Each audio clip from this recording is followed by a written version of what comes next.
corn prices have been going up, soybean prices have been going down. What's happening here? Yeah, it's been a very complex market for sure.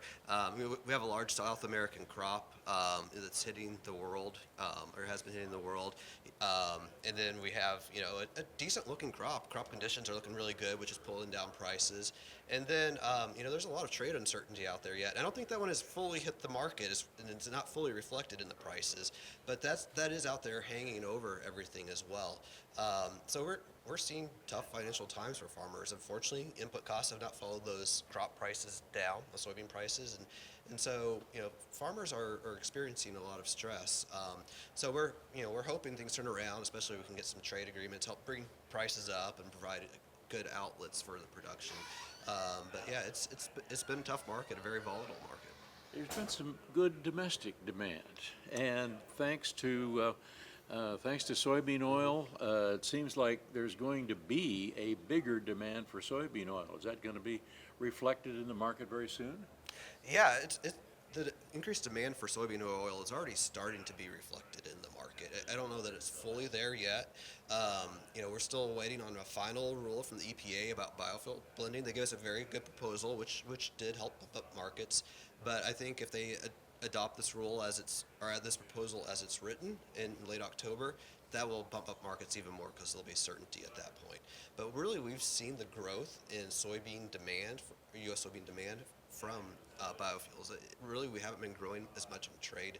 It's been the domestic demand. Now, what is that EPA rule all about? Where's the impact of that? What's it going? It's going to demand oil as opposed to meal.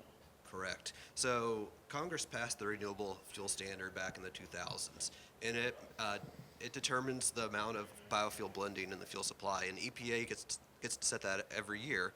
And so there's been some issues with them setting on time and how far they set it, but they are setting the blending levels for 2026 and 2027 right now.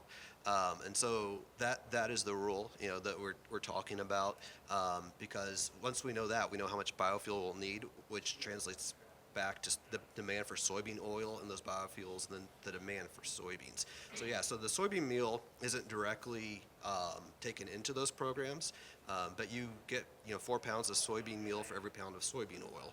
So as we produce soybean oil for the biofuels to meet those requirements, the EPA gives the petroleum blenders, that will also produce more soybean meal. Now, as we look at what the projections are for soybean oil, there's going to be more oil demanded than what we're going to be producing right now. Yeah, there's a lot of growth in demand. When EPA sets those blending levels, it is not so much for soybean oil, so much for canola oil, so much for waste fats. They set a number, and then the market gets to figure out how much they use of each to fill it. Now, EPA makes assumptions on what they expect, but those are just their assumptions only. So we are going to need potentially a lot of soybean oil here if EPA's proposal is finalized as it's currently written. And so I think we'll be able to use as much as we can get our hands on. I think the limit will be the amount that we can crush here domestically. That's always the limit. If you can't process it to separate the meal and the oil, then you have to send it somewhere that can. So I'm optimistic that we can really utilize the capacity of those crush plants. Now, is not crush going up? Are we not building new plants? We have been building new plants like crazy the past few years. Whenever the renewable diesel boom hit, which is it's not biodiesel, but it's something that's hit the market a little bit newer. It's kind of like biodiesel, made from soybean oil and other things, and it goes in diesel engines. But when that hit in earnest in 2023, we started seeing a lot of announcements for new soybean crush plants. At one point, we had over 20 announcements that would increase the domestic capacity by over 30%. Now, some of those announcements have pulled back, but we've still seen significant expansion. And not all of it is finished yet. So we still have more coming online this year, next year, and the year after. And if we get good blending numbers from EPA, there's the potential we could see even more new announcements. Now, as we demand more soybean oil for fuel and we grow more soybeans, we're going to be increasing our meal production too. Is there any future crystal ball that shows meal demand increasing for any reason? I think meal demand increases steadily and slowly over the long run. Meal demand is really protein demand. I mean, that's what it's used for. It's a high protein animal feed, and so as populations grow, as incomes grow, people want more protein, and so that is really the increase in meal demand.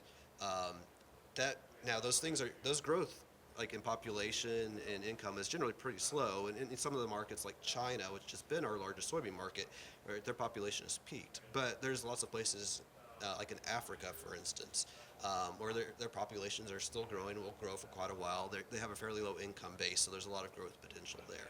So yeah, I think we will see long-term soybean meal growth. As right now, our domestic capacity is growing faster than the demand for soybean meal domestically. But that's why we trade, right? We send it to areas that can utilize that.